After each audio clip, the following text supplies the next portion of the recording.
Fanáticos, amigos, expertos y mucha pasión por los motores.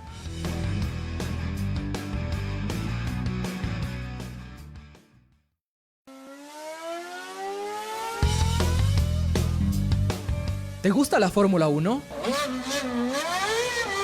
Únete a nosotros en Charlas en los Pits, un espacio para conversar sobre la Fórmula 1 de una manera entretenida. Fanáticos, amigos, expertos y mucha pasión por los motores.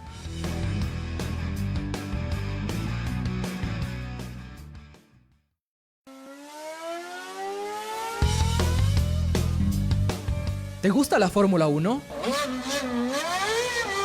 Únete a nosotros en Charlas en los Pits, un espacio para conversar sobre la Fórmula 1 de una manera entretenida.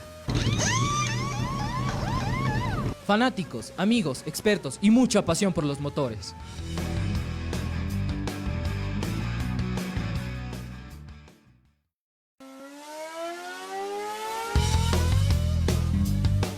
¿Te gusta la Fórmula 1? Únete a nosotros en Charlas en los Pits, un espacio para conversar sobre la Fórmula 1 de una manera entretenida. Fanáticos, amigos, expertos y mucha pasión por los motores. Hola a todos y bienvenidos a un nuevo episodio de Charlas en los Pits. Hoy no vamos a hablar de la carrera de domingo porque todavía no pasa, todavía no entramos en ese mes de marzo donde comienzan las revoluciones de los nuevos motores de Fórmula 1. Y hablando del futuro, vamos a viajar un poquito al futuro, de lo que vamos a tratar de reconocer lo que va a pasar con estos nuevos reglamentos de la Fórmula 1. Monoplazas más pequeños, un sistema de adelantamiento que parece más un videojuego que un sistema de ingeniería. Y para desmenuzar toda esta ingeniería no podía traer más, ya que es un amigo de la casa, un experto que entiende lo que está debajo de ese capot y qué tiene ese motor, y un fanático de la velocidad pura. Está Boris Cuello conmigo. Boris, ¿cómo estás? Bienvenido de nuevo al micrófono. Hola Mati y hola amigos de Charlas en los Pits. Muy gustoso estar por acá compartiendo nuevamente todo lo que se viene dando en el mundo del automovilismo y particularmente en la Fórmula 1, pues que parece vamos a tener un año bastante diferente de lo que ha venido siendo las últimas temporadas. Claro, hablando de un reglamento que va cambiando, que cambió mucho drásticamente, de pasar de 2025 que tendríamos el Drag Reduction System, que recordemos el podcast anterior que estaba Boris, hablamos de esto, que al siguiente año ya se fuera, para traer un nuevo sistema de adelantamiento que ya vamos a hablarlo. Pero vamos al grano. Se ha hablado mucho de este nuevo reglamento, pero quiero hablar con tus ojos, quiero ver con tus ojos técnicos. Para empezar, el cambio más grande para mí es el motor. Quitan el MGUH, que es el generador de calor, y piden una división 50% eléctrica y 50% de combustión, una locura. Desde la ingeniería mecánica, ¿cuál es el desafío más difícil aquí? ¿Y cómo evitan estos autos o estos monoplazas que tengan el llamado turbo lag y se sienta lento al acelerar si ya no tienen ese sistema de que los mantenía el turbo girando más o menos? Sí, Matías, la verdad que es una completa revolución. Se le ha puesto a este año como el reset year de Fórmula 1, que quiere decir un reseteo total de lo que está detrás de los monoplazas. Bueno, es un reto bastante fuerte, un poco hacer este mecanismo, podríamos decirlo, híbrido entre potencia de un motor de combustión interna y también la potencia de un motor eléctrico. Sin embargo, hay que entender que estos sistemas en muchas instancias van a estar trabajando en paralelo. Por ende, pienso que el efecto del turbo no va a ser algo notorio, no va a ser algo que perjudique o mejore las condiciones de desempeño de los monoplazas. Lo que sí, y creo que ahí radica un poco estas decisiones, es que esto va a permitir a los pilotos tener más gestión durante la carrera. Todos conocemos que la Fórmula 1 es un escenario donde prácticamente estamos en un tablero de ajedrez. La estrategia es, pero recontra determinante para ganar una carrera.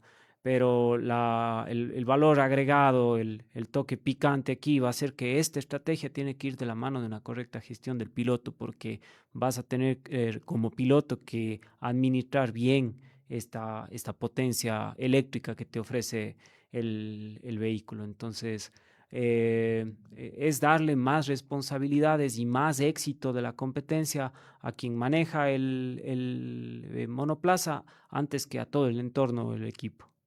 Ujú. Muy interesante lo que toca es también que los pilotos obviamente ahora van a tener un papel más determinante en cuanto a las carreras y también ya desde principios la primera escudería que mostró este motor como más o menos se vería es el Red Bull, que Ujú. esto lo tocaremos ya el día lunes ya mostrando todo lo que fue esa gran premiere donde presentaron. Entonces, lo que me llamó mucho más la atención de la presentación de Red Bull es que mostraron en un formato más o menos 3D cómo se va a ver el motor y ahí se veía ese loguito de electricidad, ¿no? Ujú. Entonces sí, va a ser determinante cómo las escuderías marquen esto y más para hablar tocando de Red Bull, que ahora ya no está con Honda, ya está con Ford, entonces veamos cómo le va esta unión yo, ¿no? Y hablando del auto, pasemos al chasis, ya no tendremos el DRS, como ya no está. Ahora tendremos unos alerones móviles adelante y atrás todo el tiempo, que es el modo X y el modo Z. Ujú. ¿Qué tan complejo es sincronizar esto si el sistema falla en una frenada de 300 kilómetros por hora y el alerón no se activa, el piloto pierde el control del auto? Bueno, en teoría sí, Matías. Ahora, es conveniente resaltar que todas estas puestas a punto van a estar predefinidas en el vehículo. Normalmente lo que se hace a nivel de estos vehículos es mantener una especie de perfiles de manejo. Entonces, previamente están seteados para las distintas competencias y las condiciones de cada pista.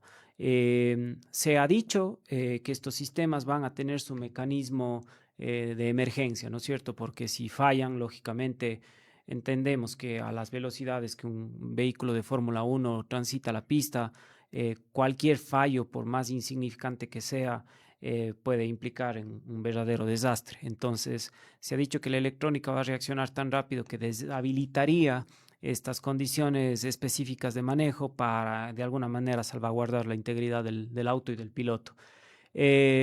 Pero más que nada es interesante que se sepa que no es que el piloto a medida que maneja va autocalibrando el vehículo vuelta tras vuelta, eso sería la verdad muy difícil de poder hacerlo. Se van a tener preestablecidas condiciones de manejo en curvas y en rectas con este nuevo sistema aerodinámico, dinámico, valga la redundancia, para que se aproveche mejor la puesta a punto del vehículo en rectas y más bien se logre más estabilidad en curvas. De ahí, tú sabes, todo elemento tecnológico siempre tiene su glitch, su fallo por ahí. Y bueno, pues ahí también está a veces el reto. Y sobre todo pienso que desde el espectáculo también va a haber esa dosis de saber qué va a pasar cuando alguno de estos sistemas falle, si va a repercutir exclusivamente en la pérdida de algunos segundos, vuelta tras vuelta, o a lo mejor, en el peor de los casos, un accidente, la pérdida del control del monoplaza. Pero todos estos ingredientes, creo, la FIA los implementa buscando más competitividad entre pilotos, reducir la brecha entre los equipos poderosos con más presupuesto versus los menos pudientes y nuevamente o reiterativamente dándole más espacio al piloto para su gestión.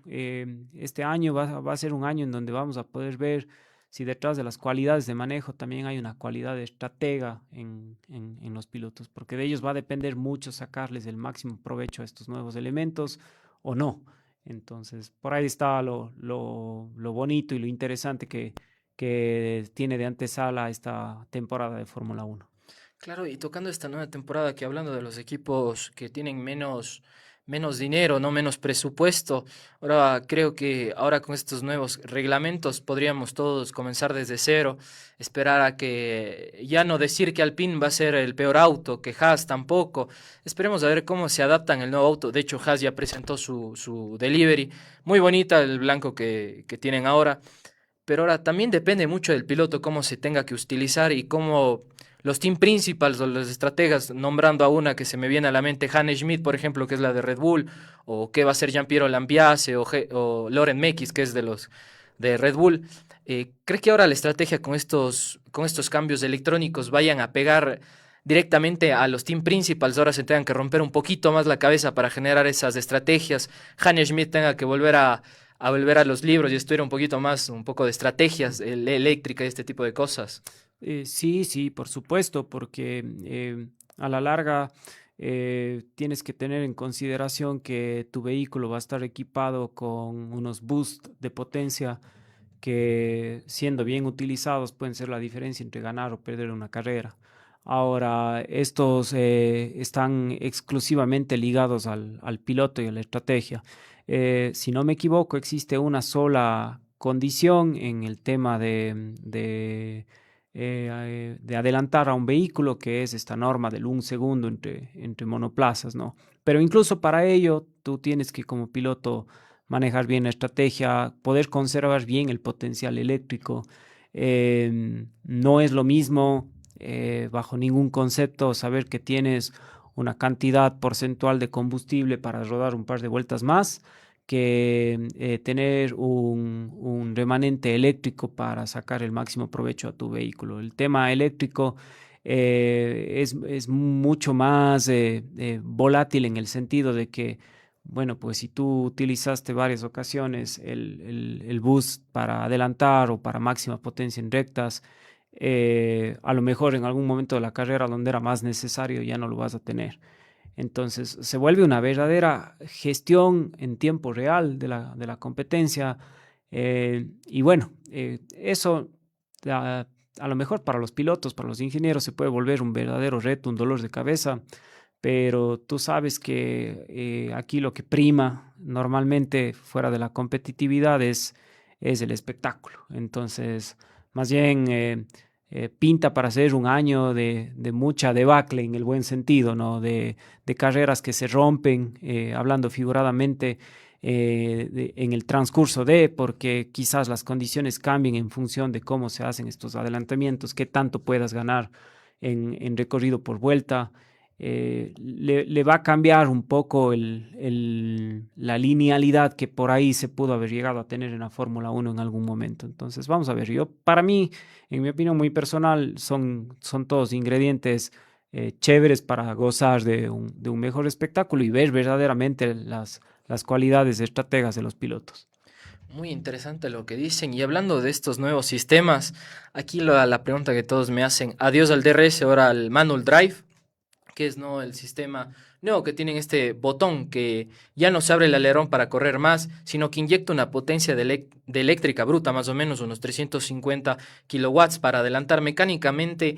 ¿Qué tanto estrés sufren las baterías y el motor al dar estos picos de más de 470 caballos de golpe, ¿no?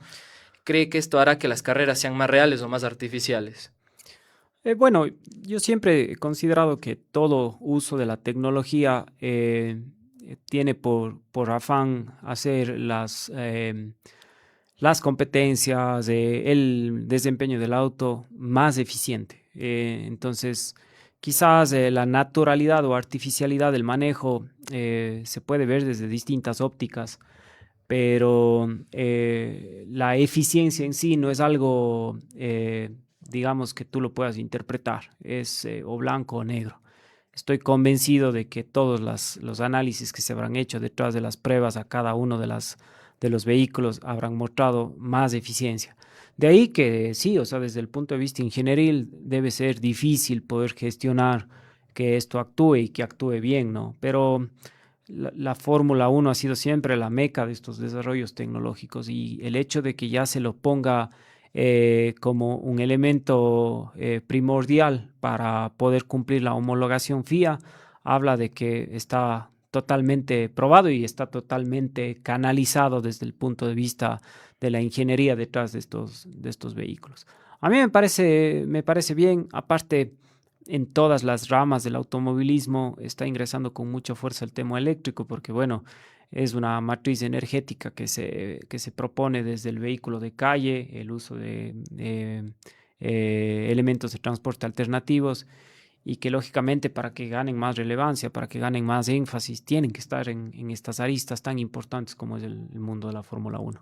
Claro, más o menos comparado con lo que ahora pasa con la Fórmula E, que es es como la Fórmula 1, pero pero los carros son totalmente Son eléctricos. 100% eléctricos, así es. Yo, la verdad, no me sorprendería, y esto a veces resulta un tema de nostalgia para los amantes del automovilismo tradicional, pero no me sorprendería que en algún momento no tengamos la Fórmula 1 y la Fórmula E, sino una sola categoría ya 100% eléctrica, porque es un poco hacia donde se mueve el desarrollo de los vehículos. Pero veremos, la verdad sería inútil en estos momentos hablar de cuánto más se van a tener motores de combustión interna en las categorías FIA, pero lo que sí creo que va de la mano de la actualidad es que ya empiecen a existir estos mecanismos eléctricos, electrónicos que un poco contrastan con el funcionamiento de los vehículos. Más o menos el funcionamiento de este botón, más o menos sería, para hacer una analogía, más o menos como lo que pasa en Mario Kart cuando te comes un honguito, cuando pasas por el honguito y vas más rápido, más o menos sería más o menos así este nuevo sistema. Sí, sí, sí, sí. O sea, literal, esto se ha dicho sin ningún tipo de tapujo que viene a reemplazar al sistema DRS. Ahora, el sistema DRS en algún momento tuvo su falla, pues, ¿no? Que el sistema estaba ahí para todos, pero el equipo con un mejor desarrollo de ingeniería de aerodinámica le sacaba el máximo provecho. Entonces, cuando justamente mencionaba hace unos momentos, cuando tú hablas de eficiencia y ves que la eficiencia de un sistema eléctrico que es muy alto va a estar a la par para todos los vehículos, automáticamente tú reduces las brechas que puede existir entre uno u otro vehículo. Claro que en Fórmula 1 a veces esto es imperceptible al ojo humano porque a veces ya en la parte interna de los equipos puede haber una verdadera revolución para ganar 0.1 segundos por vuelta, milésimas de segundos por curva. Entonces tú ves eso en las transmisiones televisivas de la Fórmula 1 y no lo notas. Pero claro, en el compendio de todas las vueltas corridas, resultaba ser que, claro, había una hegemonía bien marcada de algunos equipos contra otros. Al ingresar a este nuevo sistema, por supuesto que en algún punto habrá quien lo desarrolle de mejor forma, pero al ser este el primer año, deja ese preámbulo de que aterrizamos a un entorno de competencia mucho más ajustado, mucho más peleado y vamos a ver cómo va. Me parece un sistema interesante y recalco en el hecho de que es el piloto quien le va a poder sacar el mayor o menor provecho, ya sea para defenderse, buscando asegurar una posición o para adelantar y poder lograr una mejor presentación final en la competencia. Sí, y me gustaría tocar esto que uno pensaría que, pues, como ya la fórmula es más electrónica, mucha gente cree que solo va a cambiar en la gasolina y ya. Pero obviamente mecánicamente, los que no sabemos un poco de mecánica, uno pensaría solo cambia, ya no sé, la gasolina, pero esto requiere cambiar también los materiales. En este caso serían los pistones o válvulas. Un motor Así es. diseñado para gasolina fósil puede romperse si le metes este combustible sintético que se usa para este tipo de autos, que son 15.000 revoluciones. Sí, sí, sí, sí. El tema de combustibles, a ver, aquí podríamos separar hay todo este tema de combustibles que va de la mano del tema de materiales, ¿no es cierto? De todo lo que es el complemento material de la construcción de los motores, de los elementos móviles. Y sí, esa es otra rama que tiene largas aristas para tratarlas. El hecho de que busquen estos combustibles más eficientes y ambientalmente más amigables supone nuevos retos también. Siempre la transformación de la energía química de los combustibles a la energía mecánica tiene un mapa justamente en el que tú tienes que hallar ese punto exacto donde le sacas el máximo provecho y a veces eso puede llegar a implicar una reingeniería total de los autos. Aparte que son componentes que de alguna manera todavía están en sus inicios siendo probados. Todavía no sabemos cuál es el máximo potencial que puedan llegar a dar.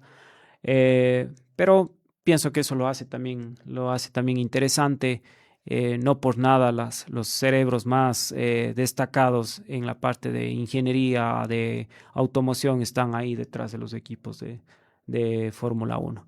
Y también, bueno, retomando un poco lo que se mencionó, no puede una de las categorías, de hecho, la categoría más popular del automovilismo, estar totalmente deslindada de la realidad actual de los vehículos comunes, que justamente buscan eso, que puedan funcionar con materiales alternativos en el tema de la construcción, que puedan ser propulsados por energías alternativas, ya sea biocombustibles, combustibles sintéticos, no sería combustibles, pero electricidad, hidrógeno, etcétera, etcétera. Entonces, pienso que es correcto que se haya implementado estos elementos a la categoría más poderosa que en este momento maneja la FIA. Claro, y también hablemos de los nuevos cambios, obviamente que en 2026 tendremos menos carga aerodinámica porque es más pequeño, Ujú, ya no tiene tantas, tantas cosas que le quitaron y pusieron nuevas, por el menos agarre de aire, por este tema de menos carga, pero con mucha más potencia eléctrica que entrega el torque de golpe, ¿no? ujú. Como ingeniero, ahora pongámonos en los pies de un ingeniero, ¿crees que esto va a destrozar los neumáticos traseros? Porque, a ver, veremos que los pilotos están peleando con el volante para que el auto no se les vaya. Por ejemplo, imaginemos que Ujú, estamos peleando mucho más con el volante que con el otro. Entonces, para que el auto no se les vaya detrás al acelerar. ujú. Bueno, a ver, lógicamente que si tú tienes un vehículo más compacto, con menor peso, tú puedes perder mucho la carga aerodinámica y por ende el control del vehículo. A esto hay que sumarle la potencia eléctrica, que es eh, casi directamente proporcional al grado de aceleración, al grado de potencia mismo del motor. Pero entiendo que también se han hecho los cambios suficientes a nivel de los sistemas de suspensión, que son un poco ahí los que te van a dar el contraste para que los vehículos sean todavía maniobrables. Y tengo entendido también que en función de esto se ha hecho la modificación al ancho de los neumáticos, que claro, tienes menos carga aerodinámica. Pero quizás el área de contacto que vas a tener ahora pueda resultar positivo al momento de maniobrar estos vehículos. Entonces, se ha dicho mucho que ahí es donde se va a contrastar la reducción de esta carga aerodinámica a través de sistemas de suspensión que estén adecuados para poder manipular el vehículo. Pero es un ingrediente más donde vamos a tener que ver en realidad las cualidades de los pilotos, porque son ellos quienes van a tener que literal sabemos que están todo el mundo haciendo ya sus pruebas y tratando de sacarle el máximo jugo al coche y tratando de lograr los mejores tiempos en función de las diferentes puestas a punto. Pero yo creo que en toda categoría de competición, una cosa es lo que tú puedes hacer desde las pruebas, otra cosa es cuando tienes, en el caso de la Fórmula 1, los 21 adversarios alrededor tuyo, pues no, entonces ahí vamos a ver verdaderamente las cualidades de manejo de los pilotos. Claro, muy, muy bueno que toca. Y sí, ya hemos visto varios videos filtrados por Twitter. Y ya rondaba que en Silverstone ya estaban probando el nuevo Mercedes, Ujú, que Cadillac ya probó, pero todavía no muestran la de libre, pero ya estaban probando. Y lo que toca es muy cierto. No podemos comparar las pruebas a cuando, por ejemplo, te ataca Max Verstappen. No podemos comparar cuando estás en una prueba tranquilo, sin nadie que te moleste, cuando te ataca Max Verstappen, cuando te ataca Russell, cuando te atacan los McLaren. Y es muy difícil porque hay pilotos más agresivos que otros. ujú, Entonces esto es muy interesante tocarlo. Obviamente no vamos a comparar pruebas con ya la carrera en sí, porque normalmente en prácticas suele pasar esto, que por ejemplo a veces entre los más rápidos se sabe colar un Yuki Tsunoda, un Nico Hülkenberg, ujú. hablando de la anterior temporada, que son autos que no, en cuanto les pones en carrera, no pasa lo mismo que en prácticas, y debe ser por esto, ¿no? Ujú, Y sí, hablando sí. de estos temas de la FIA, que me parece interesante, la FIA ahora quiere autos más cortos y estrechos, ¿no? Venimos de la época de más o menos unos autos lancha que son Ujú. más largos y estables. Al hacer el auto más corto, como es actualmente los nuevos monoplazas para 2026, se vuelve mecánicamente más nervioso e inestable. Cambia el trabajo de la suspensión cuando cortas el chasis. Sí, lógicamente, o sea, cabe decir que a veces en categorías muy primitivas, en donde, digamos, la tecnología no es tan de punta, una modificación al auto cambia totalmente tu forma y tu estilo de manejar. No se diga en un vehículo que alberga todos los avances tecnológicos que tú te puedas imaginar en cuanto a implementaciones. Pero esto supone un reto interesante justamente para poder calibrar el vehículo según los trazados. Algo que me parece interesante ya desde algunos años atrás es como también la Fórmula Uno ha buscado no dejar de lado los circuitos callejeros, los circuitos veloces y también los circuitos muy trabados, porque eso da justamente esta gama de posibilidades de calibración, pues no. En el pasado era muy marcado que una marca iba a predominar en las pruebas rápidas versus otra marca que a lo mejor era mucho más dúctil en los circuitos callejeros o en los circuitos trabados. Pero sí, la verdad que aquí pienso que va a jugar un rol protagónico el seteo previo del auto y la capacidad del manejo de los pilotos.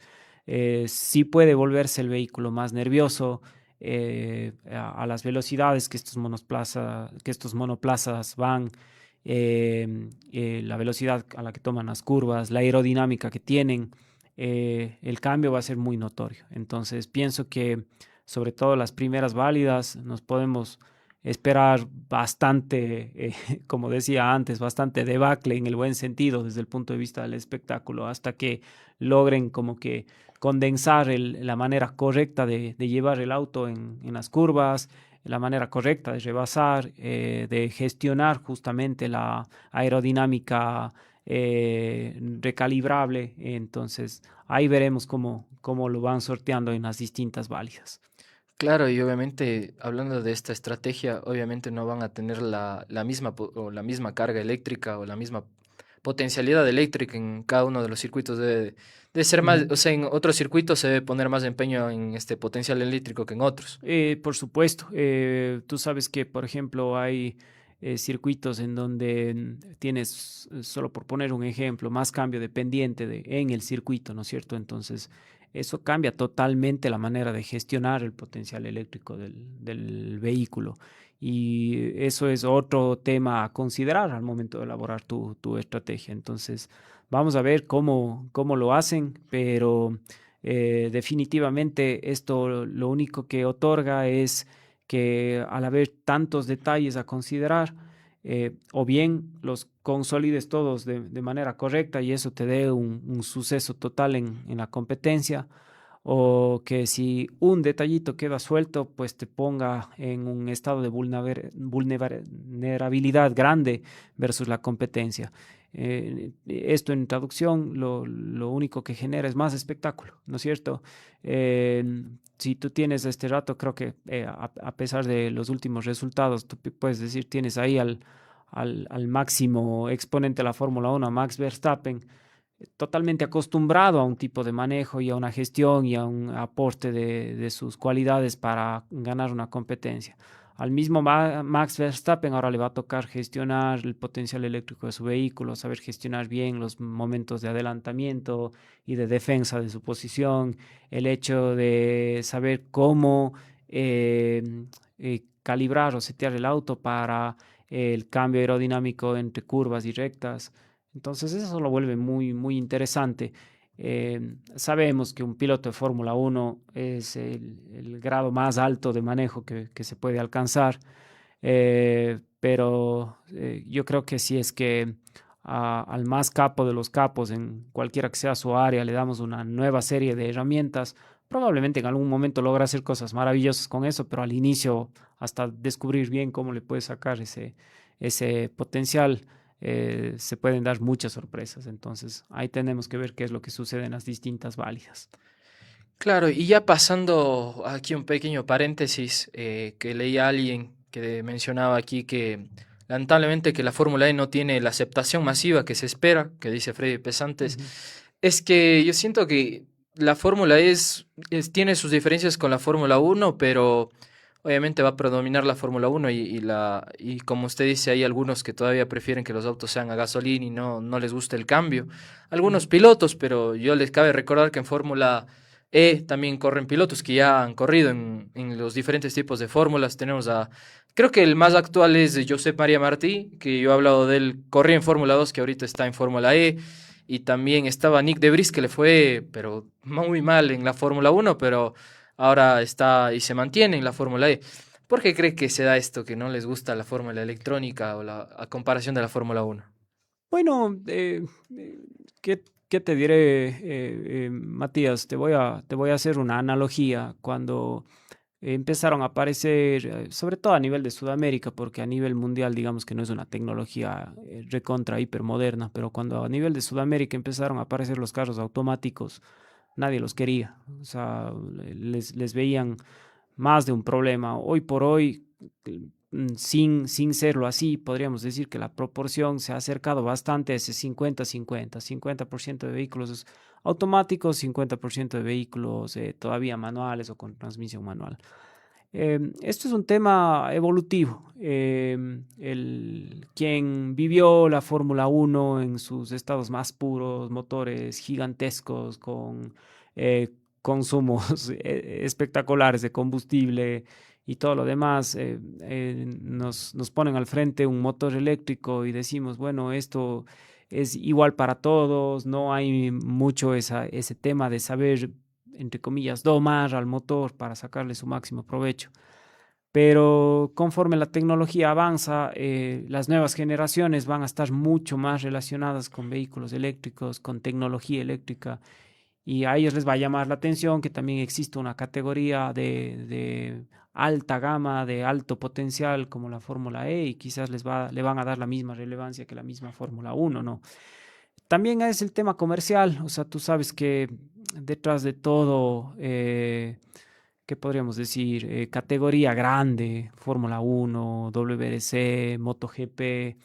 eh, Tú sabes que quienes están detrás de la organización de eso, quienes, dicho de otra manera, ponen el dinero, también ponen las reglas del juego o pintan el espectáculo como ellos quieren. Si en algún momento les es más rentable que sea más popular la movilidad eléctrica, créete que la Fórmula E va a desplazar a la Fórmula 1. Si es que en algún momento existe un mundial de rallies de vehículos eléctricos, va a desplazar a los vehículos con motores de combustión interna. Es un tema evolutivo. Siempre va a estar ahí como elemento de discordia ese tema de ser solemne a un tipo de tecnología, ¿no? Pero la evolución no para absolutamente nada, pues, ¿no? Entonces, sí, y más bien yo creo que más que ser un tema de gustos, es un tema generacional. No conozco a nadie, en mi familia hay bastante gente tuerca, pero nadie de los adultos tiene el más mínimo interés en un vehículo eléctrico, en un sistema automatizado y todo lo demás. Ellos siempre van a añorar y van a tener esa nostalgia del vehículo que era puramente manejable por el piloto. Pero generaciones más actuales, hay, por ejemplo, tu misma persona, Matías, ya te involucras un poco más qué hay detrás de la ingeniería de estos vehículos, por qué esto reemplaza a lo otro, qué tan bueno es que se utilice este combustible versus el otro. Eso ya pasa a ser porque tú de alguna manera estás en esa actualidad del nuevo desarrollo de la automoción. Entonces, estoy convencido que de aquí a 20 años, probablemente las nuevas generaciones valorarán el vehículo más silencioso, el más rápido, el que pueda generar una aceleración brutal de 0 a 100 en tantos pocos segundos versus el rugir de un motor, el meter los cambios, el saber cómo comprimir un motor, yo qué sé. O sea, eso a lo mejor va a pasar muy inadvertido por nuevas generaciones. Pero pienso que el tema va por ahí. Claro, y aquí tocando, usted mencionó el rally, quiero hacer un paréntesis porque la Fórmula Uno es precisión milimétrica, pero sabemos que tú sabemos que tienes otra gran pasión que es el caos y la resistencia del Rally Dakar, ¿no? Así es. Aprovechando que eres fan de rally, ¿crees que la tecnología que se prueba en el desierto de Dakar, ya sea motores híbridos, resistencia extrema, realmente sirve para estos nuevos monoplazas de la Fórmula Uno? ¿O son dos mundos totalmente distintos?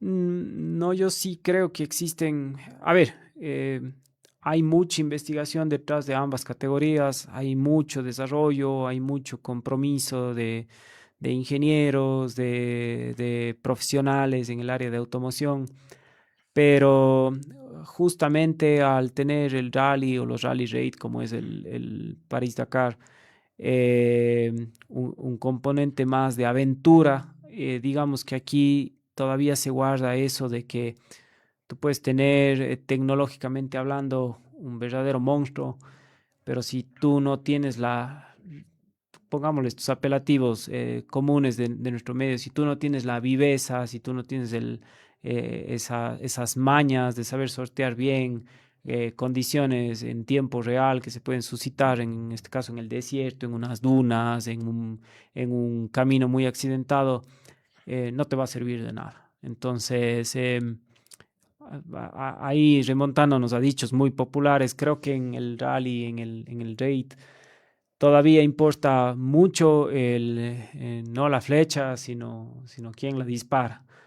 Mientras que en la Fórmula 1 tiene que ser una armonía total, o sea, tú tienes que tener un auto muy bien terminado, muy bien diseñado, tecnológicamente muy bien seteado, pero también necesitas un pilotazo para que maneje ese auto, para que lo lleve a su más alto nivel.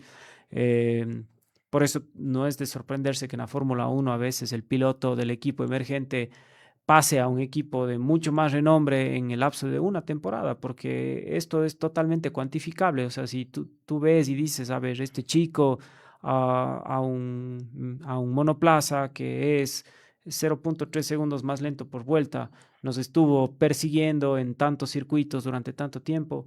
Entonces, ese es el eslabón que nos falta para a nuestro monoplaza hacerle invencible, y así termina siendo muchas de las veces. Entonces, creo que toda la ingeniería de la Fórmula 1, por eso es la categoría madre, es la excelencia en sí de la ingeniería, del manejo, de la planificación, de la correcta estrategia. En cambio, en el rally, en el raid, tú ves, los planes se descalabran en segundos, y con los planes descalabrados, con una llanta reventada, con un vuelco, a lo mejor si tienes un poco de suerte y te acompañan ciertos elementos, igual terminas ganando la carrera.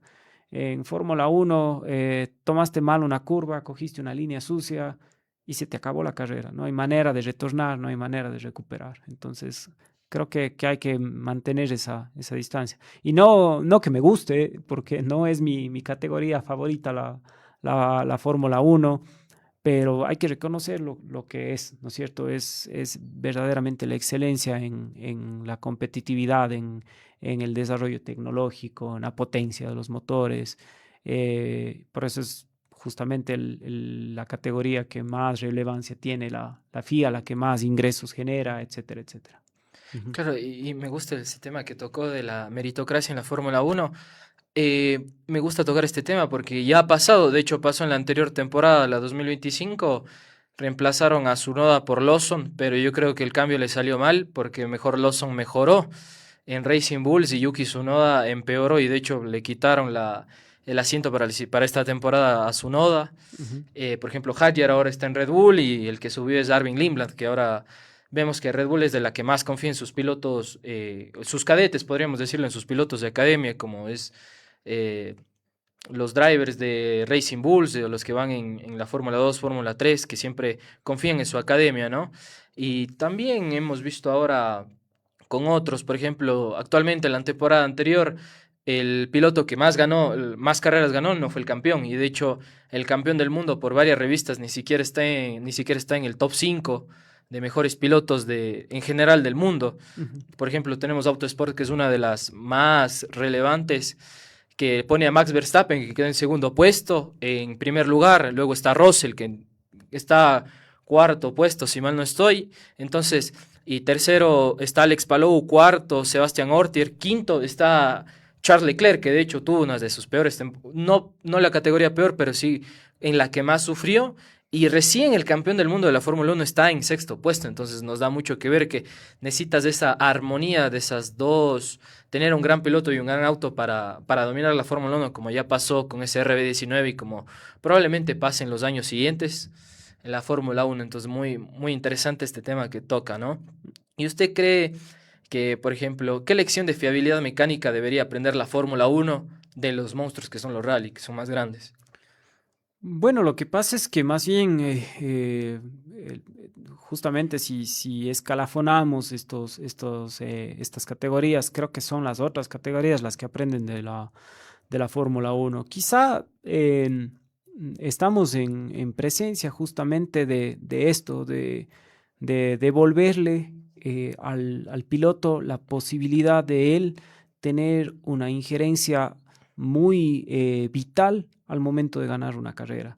Yo pienso que los cambios que han hecho y el tiempo nos dará la razón o nos hará vernos errados en este aspecto, pero pienso que todas las modificaciones que se han hecho, que si bien es cierto, no vamos a autocontradecirnos, pero buscan el espectáculo y todo, pero es a través de darle al piloto la capacidad de, incluso con una estrategia un poquito fuera de lugar versus sus competidores, ya en el momento de la competencia poderla revertir mediante una correcta suministración del manejo de los elementos, de los neumáticos. Fíjate que antes era un tema de debate de todas las carreras, cómo se administró el tema de los neumáticos durante la competencia, que todos sabemos que tienen una planificación previa también. Eh, pero si eso generaba tanto cambio, digamos así, entre el resultado y cómo un piloto se desempeñó, imagínate otorgarles ahora dos aspectos más, el tema aerodinámico y el tema de adelantamientos o el boost eléctrico que van a tener los carros. Entonces ya son tres factores que están lógicamente establecidos en una estrategia, pero que van a tener que amoldarse y ser maleables durante la competencia. Y por ahí incluso puede estar este cuarto elemento que es poder suministrar o dosificar bien el potencial eléctrico del motor. Es un motor tal cual tú lo has mencionado, 50% combustión interna, 50% eléctrico. Bueno, si tu manejo drena ese 50% eléctrico, por supuesto que vas a perder la carrera, ¿no es cierto? Puede ser que el otro equipo haya administrado mejor ese potencial y lo ocupa de manera categórica en las últimas vueltas y lógicamente va a estar mucho mejor posicionado que tú. Entonces, dar esos espacios en donde el azar puede jugar muchísimo es quizás buscar en medio de esta vorágine de implementación tecnológica, es darle estos componentes competitivos especiales que hacen que la competencia se vuelva linda, se vuelva interesante, se vuelva emocionante de principio a fin. Nadie me va a dejar mentir que 2, 3 años atrás, quizás después de 10 vueltas de corrida a la competencia, tú ya sabías cómo iba a terminar la carrera, o sea, ya no había mucho más que ver, ¿no? A no ser que pase algo verdaderamente extraordinario. Yo creo que ahora sí podemos sentarnos a ver un gran premio en donde quizás hasta el último tercio de la competencia no tengamos esclarecido absolutamente nada. Y eso es la traducción perfecta de emociones, ¿no? De espectáculo. Entonces, pienso que quizás eso está aprendiendo la Fórmula 1 de sus categorías más inferiores, sin haber dejado de lado el gran avance tecnológico, la implementación de nuevas estrategias, la implementación de nueva tecnología, de nuevas matrices energéticas. Eso jamás va a abandonar la Fórmula 1. Pero si le ponemos estos condimentos, pienso que están logrando una categoría mucho más bonita de ver y más que convencido que este año quizás la popularidad de la Fórmula 1, que ya de por sí es la más grande, se va a aumentar aún más. Sí, y para tocar último, hablemos dos preguntas sobre el futuro. ¿Crees que en el futuro real del automovilismo está en el hidrógeno del Dakar o en las baterías de Fórmula 1? No, yo sí creo que para el tema de la Fórmula 1 le veo mucho más viable, le veo mucho más permeable el hecho de que se evolucione cada vez más el tema eléctrico. Aparte que, bueno, a la larga la Fórmula 1 es ese entorno donde en términos de velocidades, donde vas a ver los vehículos más rápidos. Entonces, la matriz eléctrica para un vehículo está justamente desarrollando vehículos muy rápidos, muy veloces. Entonces, creo que vamos a ir más por ahí en el tema de la Fórmula 1. Sí, y última pregunta. Para un ingeniero, la Fórmula Uno, una pieza se diseña para hacer lo más ligera posible, para reducir tiempos, aunque dure poco, en el rally debe aguantar golpes y pierdes y saltos. ¿Qué es más difícil para un ingeniero en este caso? ¿Sería hacer un auto que vuela en Monza o hacer uno se desarme después de 800 kilómetros en el desierto? ¿O uno que no se desarme? Eh, Pienso que las dos tienen muchísimo grado de complejidad. Eh, pero a ver, quizás pueda justificar la respuesta desde esta perspectiva. Si yo puedo diseñar un vehículo indestructible para ganar un París-Dakar o generar una puesta a punto o una pieza o un alerón para un vehículo de Fórmula 1 que gane una carrera, créete que ese ingeniero va a perseguir la segunda opción, pero con los ojos cerrados.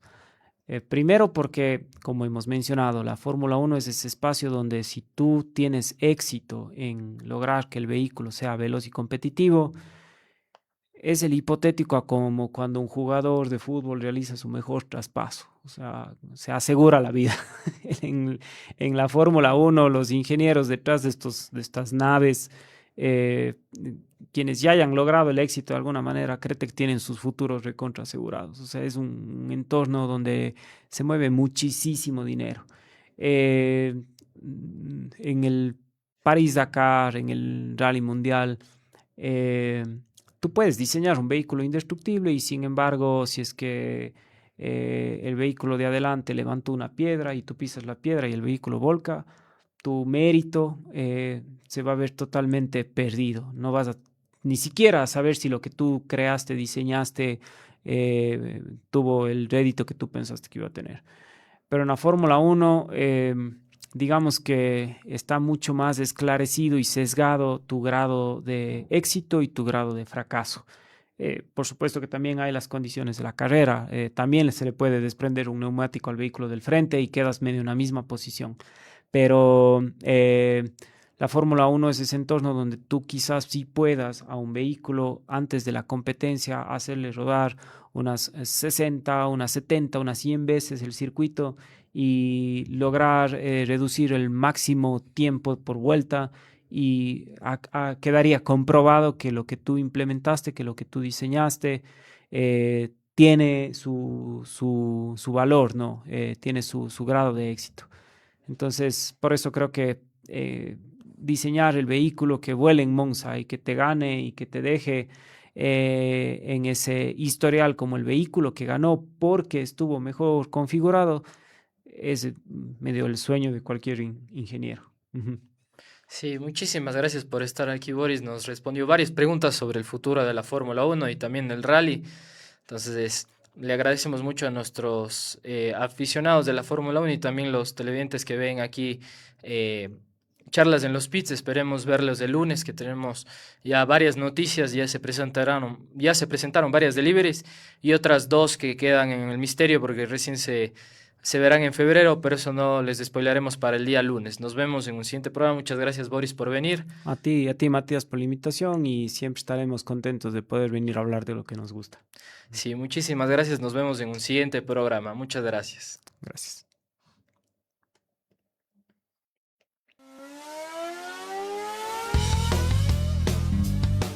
¿Te gusta la Fórmula 1? Únete a nosotros en Charlas en los Pits.